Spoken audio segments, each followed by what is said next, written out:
Diz assim, Mateus 12, capítulo 12, versículo 46. Enquanto ele ainda falava às multidões, sua mãe e seus irmãos estavam do lado de fora, querendo falar com ele. E alguém lhe disse: tua mãe e teus irmãos estão lá fora e querem falar contigo. E ele, porém, respondeu ao que lhe falava: quem é a minha mãe? E quem são os meus irmãos? E apontando com a mão para os discípulos, disse: aqui estão minha mãe e meus irmãos, pois quem fizer a vontade de meu Pai que está no céu, este é meu irmão, irmã e mãe. Obrigado, Senhor, pela tua palavra. Pedimos que mais uma vez o Senhor se revele a nós. Fale conosco, semeie a tua palavra. Ela encontre lugar no nosso coração para a tua glória, para o nosso bem, para a nossa salvação. E instrução na palavra do Senhor e para a glória do Senhor. Amém. Amém. Hoje se comemora Dia das Mães. Parabéns aí às mamães.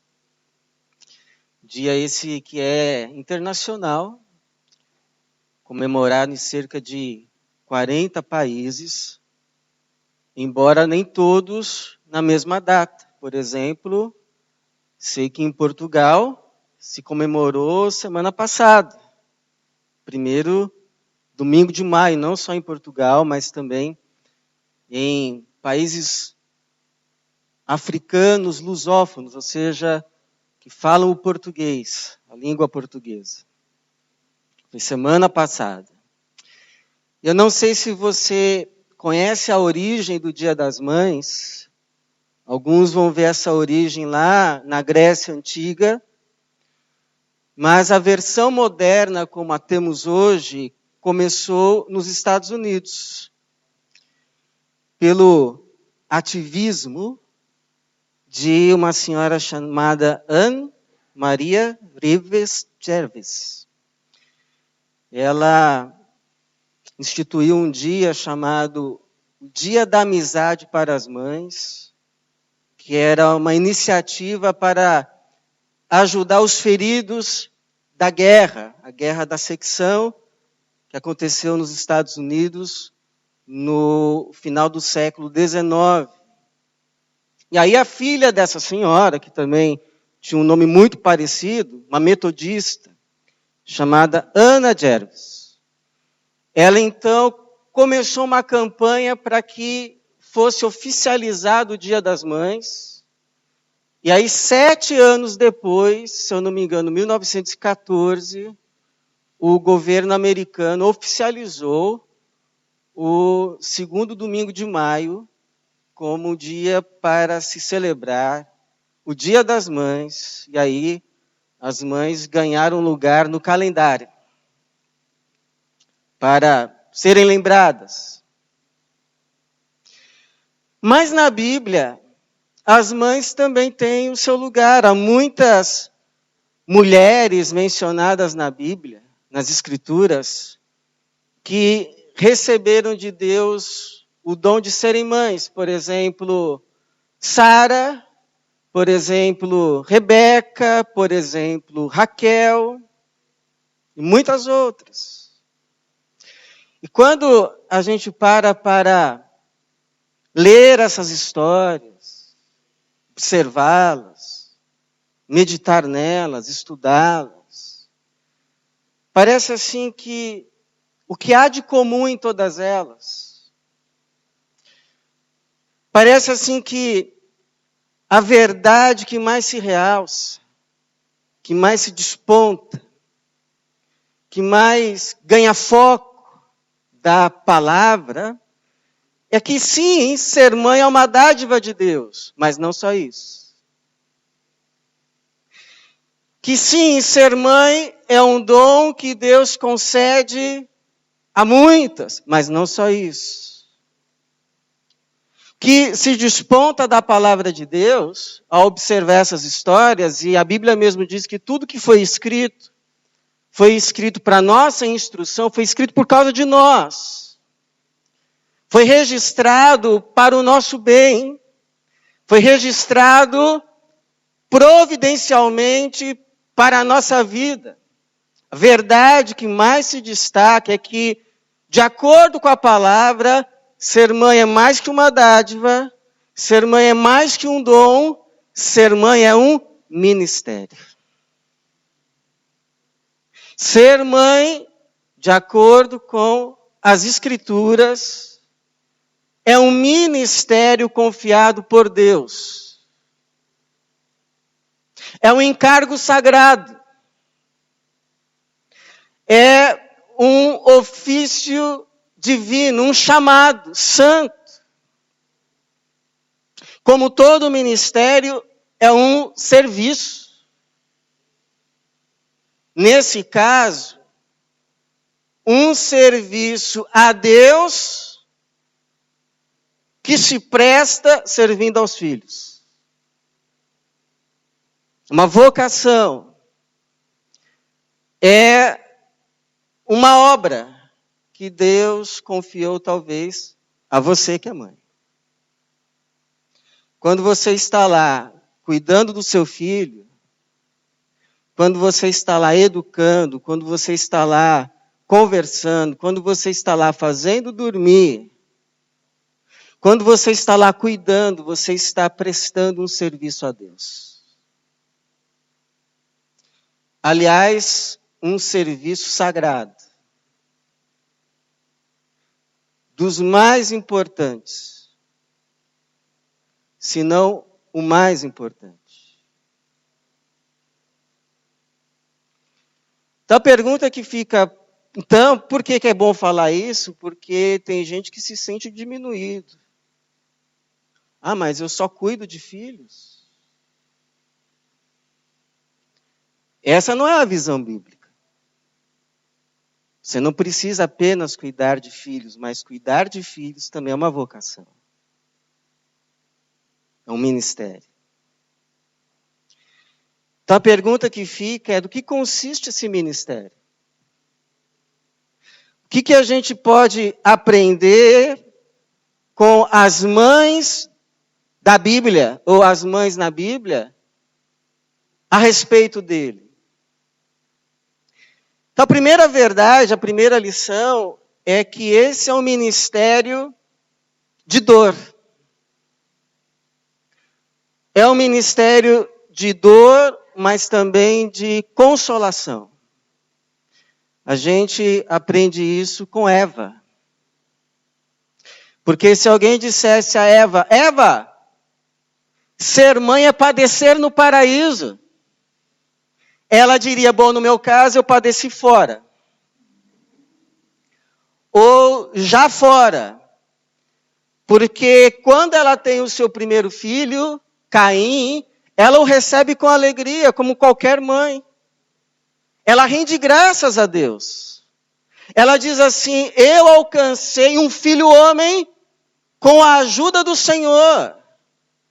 E a esse menino ela alimenta, a esse menino ela ensina, a esse menino ela ama. Mas o que esse menino que foi amamentado, foi cuidado, foi ensinado, faz? Parece que quando cresce, pega tudo o que aprendeu e se levanta e mata o irmão. Imagina a tristeza. Tristeza dupla, dor dupla. A dor de ter um filho assassino e de ter outro assassinado, Abel. Porém, Deus a consola, lhe dando um outro filho chamado Sete, que, aliás, o significado do nome Sete é substituto. De modo que, quando a Eva recebe Sete, quando dá à luz a Sete, ela diz assim: Deus me concedeu outro filho em lugar de Abel que Caim matou. Você vai dizer: ah, pastor, o filho é insubstituível. É verdade, mas no caso dela, o Sete foi consolo. E me faz lembrar a história de uma missionária, Anna Luther Bagby, que perdeu um filho salvando um amigo de um afogamento. O moço foi salvar um amigo e acabou morrendo também com ele. E aí diz a história, os biógrafos da família Bagby, que foram missionários americanos, pioneiros do trabalho batista lá no Brasil, que nesse dia da morte, ou logo após o funeral, sua mãe em casa, a Anna Luther Bagby, sentada, chega o seu menininho, talvez o mais novo, e do nada diz assim, olha para ela e parece que fala aos seus ouvidos: mamãe, eu amo a Jesus. Eu amo a Jesus. E ela diz que aquilo foi um consolo para o coração dela. Ter um filho que ama Jesus. Então, o ministério materno pode envolver, sim, muita dor. Mas envolve também muito consolo do Senhor. E a minha oração é que todas as dores que você vier a ter com filhos, o consolo de Deus seja maior. Consolo de Deus na sua vida seja ainda maior, em nome de Jesus. Então essa é uma primeira lição desse ministério de ser mãe. Dói, mas tem consolo.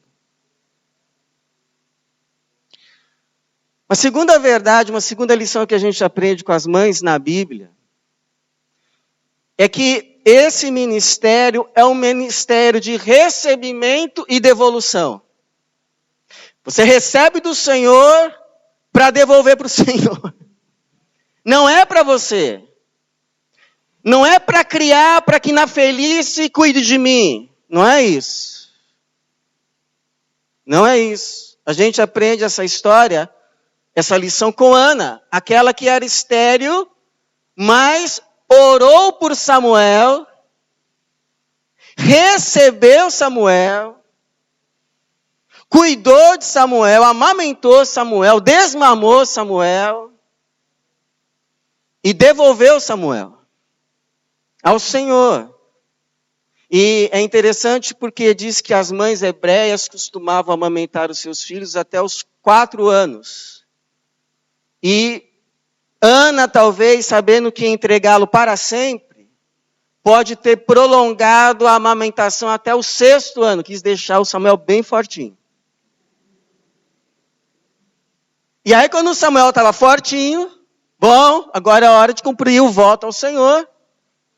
Levou lá ao templo do Senhor, ao sumo sacerdote Eli, e quando chega ali a Eli, diz assim a Ana, 1 Samuel 1, 26 a 28, ah, meu Senhor, eu sou a mulher que aqui esteve contigo orando ao Senhor, por este menino orava eu, e o Senhor me concedeu a petição que lhe fiz. Pelo que também agora eu o entrego ao Senhor, por todos os dias que viver, pertencerá ao Senhor. E adoraram ali ao Senhor. Então ela o entrega ao Senhor. Mas essa experiência de Ana entregar o filho ao Senhor não é só de Ana. Porque lá em Números, o Senhor já havia dito que todo primogênito é dele. E aí a família resgatava com um sacrifício de animal. Isso é outra história.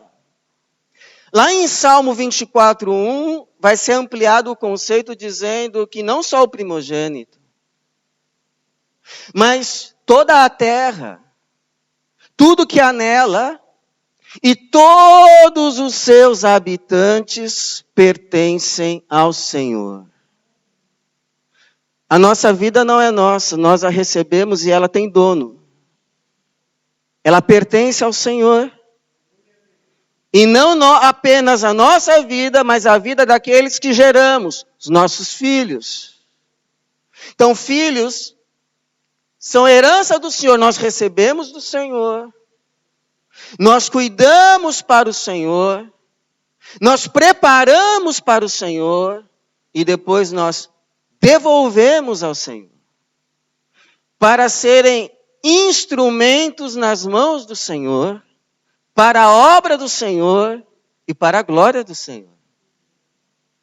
E não é isso que diz o Salmo 127, que diz que os filhos são como flechas nas mãos do guerreiro. O que o guerreiro faz com as flechas? Ele as prepara, cuida delas, as guarda. Mas, no tempo devido que ele faz, as lança, para que elas cumpram o propósito para o qual foram criadas. Foram feitas, não foram criadas para ficarem na aljava o tempo todo. Chega uma hora que é a hora de lançá-las. E é isso, nós recebemos os filhos, cuidamos, guardamos os filhos, os preparamos e no devido tempo os lançamos. Mas não para causar destruição, mas nós os lançamos para abençoarem o mundo. Porque não é esse o propósito de Deus? Abençoar não apenas uma família, a minha, a nossa, mas abençoar quantas famílias mesmo? Abençoar todas as famílias da terra. Esse é o plano do Senhor, de Deus. E os nossos filhos não estariam incluídos nesse plano? Abençoar todas as famílias da terra. Que assim seja. Que os nossos filhos não sejam apenas abençoados pelo Senhor, mas se tornem uma bênção nas mãos do Senhor. Uma bênção. Serem lançados para abençoar. Gente que abençoa. Gente que por onde passa exala o perfume de Jesus. É para isso que os criamos. É para o Senhor. Terceira lição que a gente aprende com as mães, na Bíblia, é que ser mãe é um ministério de comunicação da fé. Transmissão da fé. Como é que a gente transmite a fé? Ou pode transmiti-la, ou tenta transmiti-la? A gente transmite fé quando de manhã os filhos veem a gente orando. Quando a gente senta à mesa e a gente sinceramente agradece pelo que está diante de nós, mostrando que o que está diante de nós não é apenas fruto de trabalho, mas de providência divina. Quando a gente está andando pelo caminho com eles e vai aproveitando os incidentes para lhes lembrar as verdades da palavra, está vendo? Não é isso que Jesus disse? Você lembra? Está vendo o que está acontecendo? Quando a gente conta as histórias da Bíblia, não apenas no domingo, mas todos os dias. Como diz Deuteronômio, ou pelo menos na maioria dos dias. Como diz Deuteronômio 6:6-7, estas palavras que hoje te ordeno estarão no teu coração, e as ensinará a teus filhos, e delas falarás sentado em casa, e andando pelo caminho, ao deitar-te e ao levantar-te, ou seja, todo o tempo. Porque fé não é fé de domingo. Não é parte da vida, é a nossa vida. Agora, isso significa que os filhos vão necessariamente abraçar a fé? Não necessariamente. Deus ensinou direitinho para o Adão e o Adão por um tempo se desviou. Mas significa que eles vão ter pelo menos uma chance. Aliás, essa história aí de Adão, o pastor Calixto, que viveu uma experiência muito difícil com o filho. Hoje, graças a Deus, o filho voltou para o segmento de Jesus. Mas ele passou muitas dificuldades. Ele disse que um livro que o abençoou foi esse livro que mostrou que Deus havia ensinado Adão. Mas Adão teve a liberdade de não seguir. Pelo menos num tempo. O que recebeu do Senhor. Então a gente não impõe a fé. A gente a transmite. Na esperança que eles a recebam. Como foi o caso do Timóteo. Timóteo, capítulo 1, versículo 5. Paulo vai dizer assim, olha, também recordo a fé sincera que há em ti, que primeiro habitou em tua avó Lóide e em tua mãe Eunice. E estou certo que também habita em ti.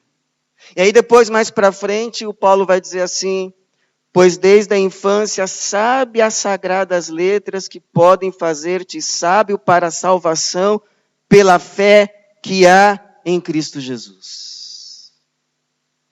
Então foi uma fé sincera e uma fé transmitida de geração para geração. A avó transmitiu para a mãe e a mãe transmitiu para Timóteo. Então, receber a fé é uma decisão dos filhos. Porque não tem como a gente impô-la, nem Jesus a impôs aos seus familiares. Mas Jesus dizia, aquele que quiser vir após mim. É sempre uma decisão pessoal, de cada um. Então, se decidir pela fé é decisão dos filhos, mas transmiti-la, ensiná-la, encorajá-la, oferecê-la, incentivá-la, testemunhar dela, é encargo que Deus confia aos pais. Aos pais. A mim e a você. Você é o primeiro missionário do coração do seu filho. Você é o primeiro. Você é a primeira. Esse campo, em primeiro lugar, é teu. Aí alguém diz assim, mas pastor, olha, os meus filhos agora já são grandes. Ou, pastor, quando eu vim para a fé, os meus filhos já eram adultos. O que eu faço agora? Se já seria difícil quando criança, agora então? Bom, agora são duas coisas. Uma é orar. Mônica, que foi mãe de Agostinho, orou muito pela conversão do seu filho, que foi se dar só depois dos 40. Mas foi de tal forma que a história o registra não mais como o boêmio Agostinho, mas como o Santo Agostinho. Dos principais teólogos da tradição cristã, que era livro de cabeceira de Lutero. As orações fizeram diferença. Então é orar. Segundo é viver a fé, porque quando os teus filhos percebem que a fé é uma coisa séria para você, que a fé é real na tua vida, que não é questão de religiosidade, é verdadeira mesmo. Sabe o que acontece quando as coisas apertam? Eles correm para você e pedem oração. E talvez um dia perguntem alguma coisa. E aí é a chance que você tem de semear, de testemunhar, de falar. Interessante que eu lembro de um casal que se matriculou na escola bíblica de uma igreja, porque queria ensinar aos filhos, os filhos faziam perguntas, e eles queriam estar aptos a dar respostas. E estavam certos, porque 1 Pedro 3,15 diz, estais sempre preparados,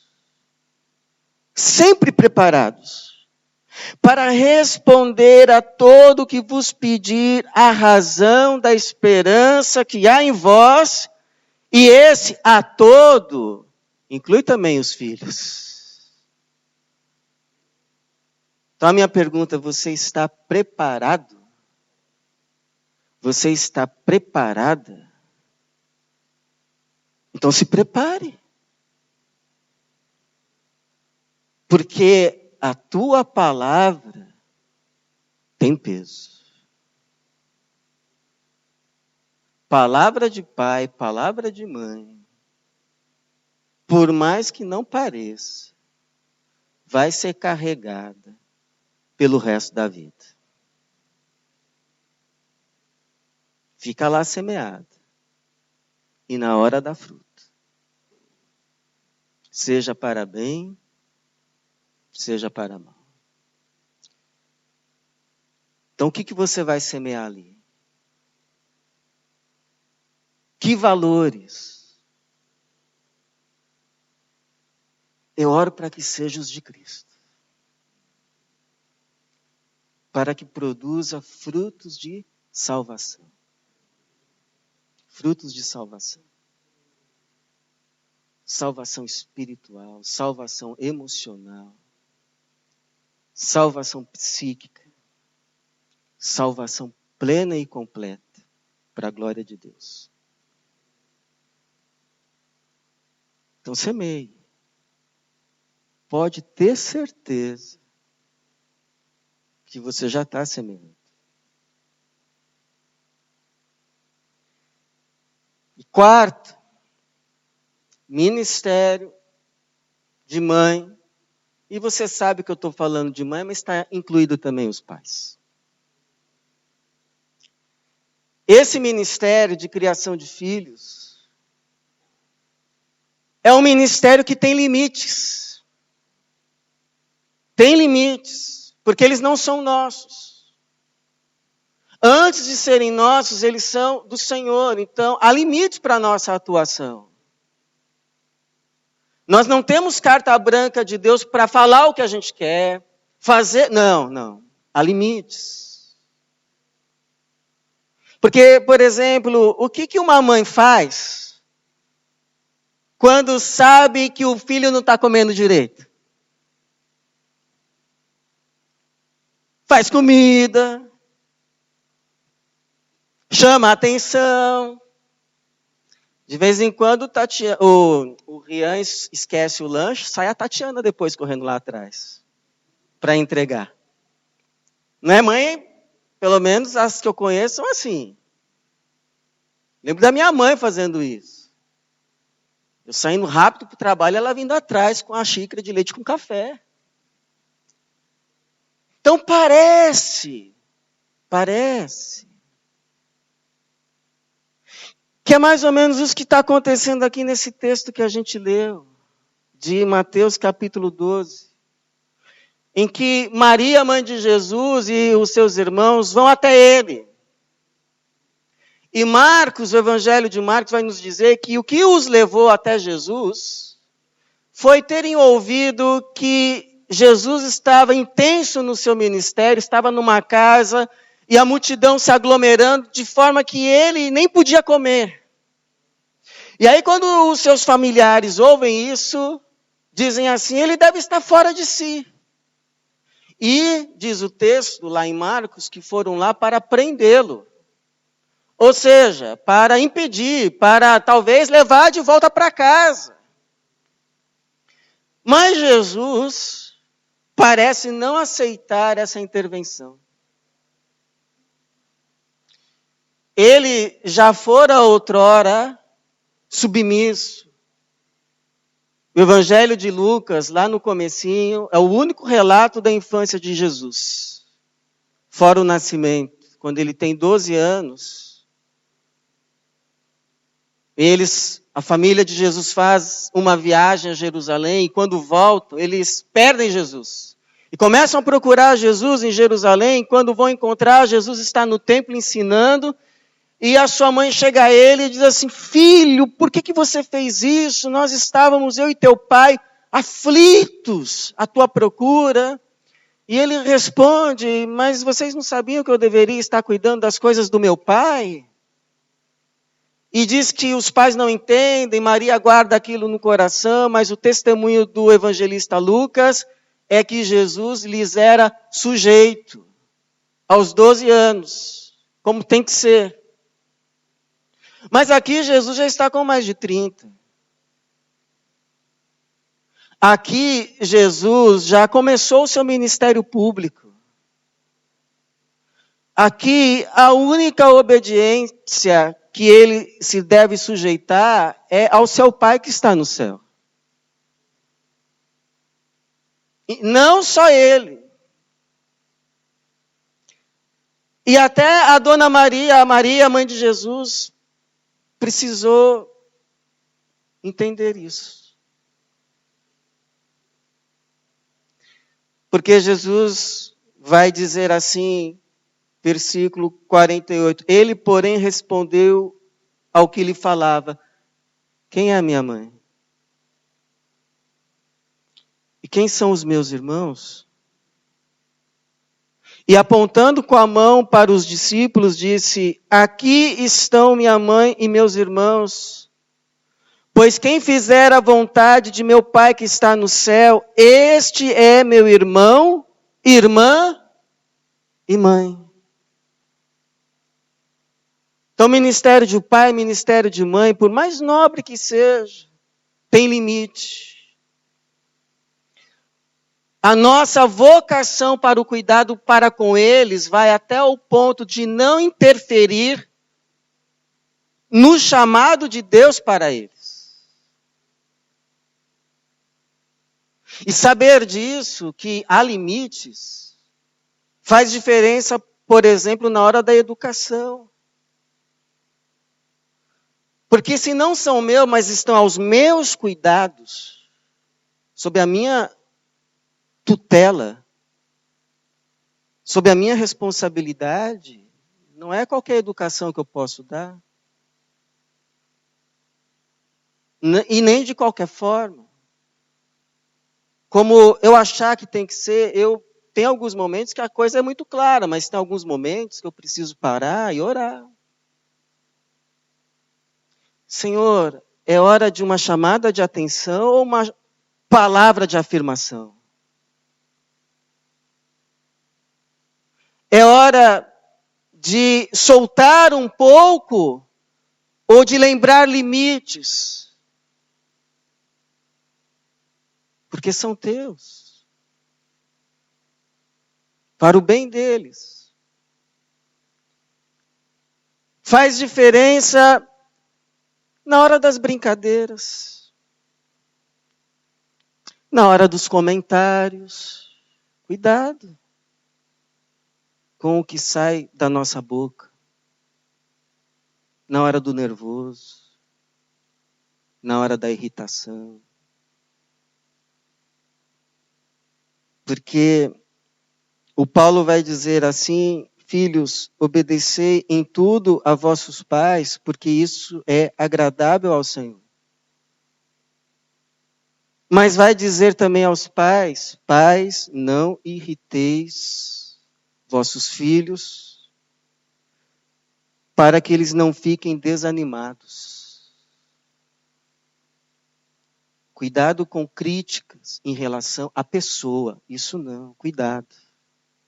Porque isso aí marca. E pode desanimar para com a vida. Você pode repreender a ação, mas cuidado com os adjetivos em relação à pessoa, porque isso fica.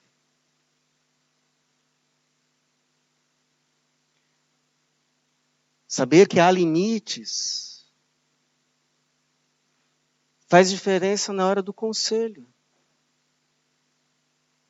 Em relação, por exemplo, à carreira. Porque nós pais, nós temos expectativas para com eles. E claro, que são as melhores a partir do nosso ponto de vista. Mas eles não têm que ser, nem fazerem o que a gente quer. E não necessariamente também o que eles querem, mas eles precisam discernir o chamado de Deus para a vida deles. O que Deus os chama para ser, o que Deus os chama para fazer.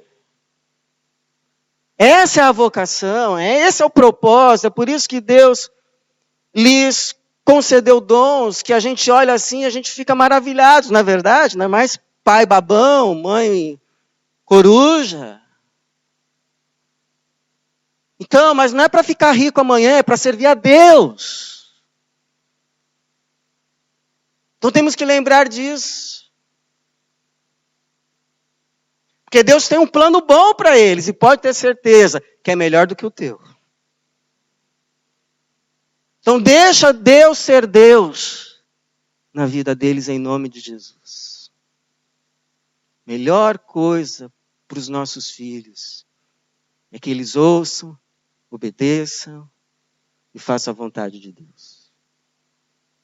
É isso que a gente tem que dizer. Olha, você quer isso?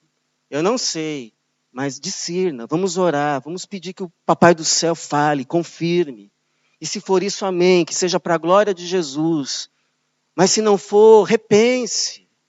Para que você não perca tempo na vida, mas que você caminhe de acordo com aquilo que Jesus te chama. Então, uma oração que a gente pode fazer é essa: Senhor, me ajuda a discernir os meus limites. Me ajuda a discernir na vida do meu filho, na vida da minha filha, até onde eu devo ir. Para que eu não fique aquém e também não vá além. É ministério que a gente só cumpre com a graça de Deus. Mas amém, porque ela está aí disponibilizada para nós. Deus tem planos e por isso Deus confiou esse menino, essa menina a você. A maior bênção que você pode dar ao seu filho é você andando com Deus. É você andando com Jesus. Essa é a maior bênção que você pode dar para eles. Então ande com Jesus. Aprenda de Jesus. Se converta cada dia mais ao Evangelho de Jesus.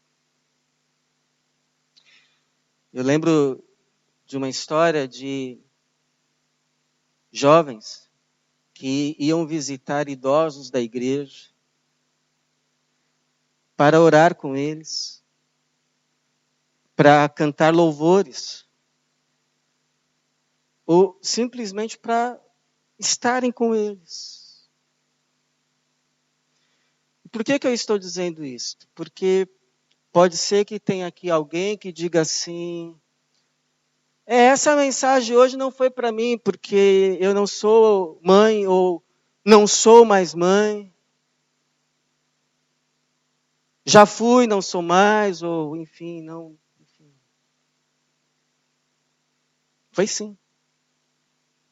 Foi para mim e foi para você sim.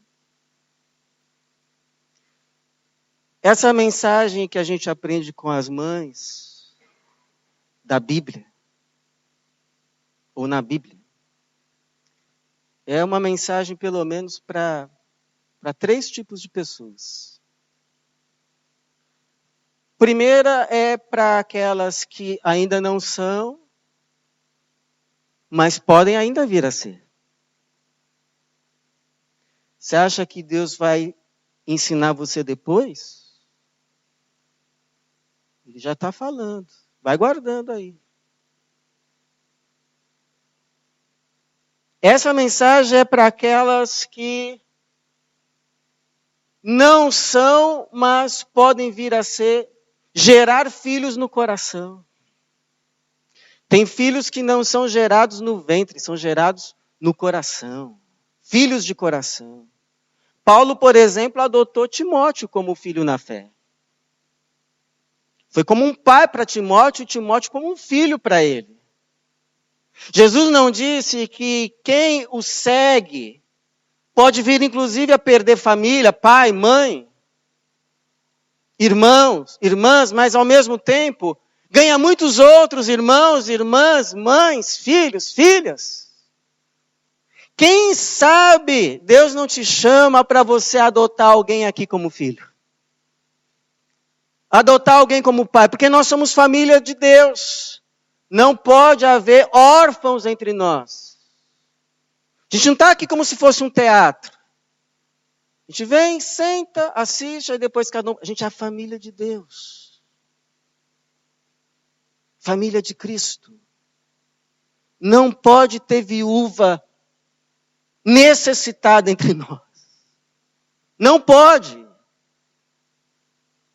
Não pode ter órfãos aqui. Então identifique. Identifique. E foi claro para quem é mãe. Que gerou no ventre. Para quem é pai. Sabe por quê, irmãos? Que às vezes, em alguns momentos da nossa vida, as pessoinhas que a gente tem mais que voltar o nosso coração para a gente ser de fato pai, para a gente ser de fato mãe, de uma forma ainda mais consciente e diante de Deus, são os nossos próprios filhos. São os nossos próprios filhos. Por isso que lá em Malaquias, e depois vai se repetir também no Evangelho, é dito assim, como obra de Deus, que Ele irá e faz. E Ele converterá o coração dos pais aos filhos e dos filhos aos pais. Que assim seja. Que Deus nos abençoe. Amém. Amém.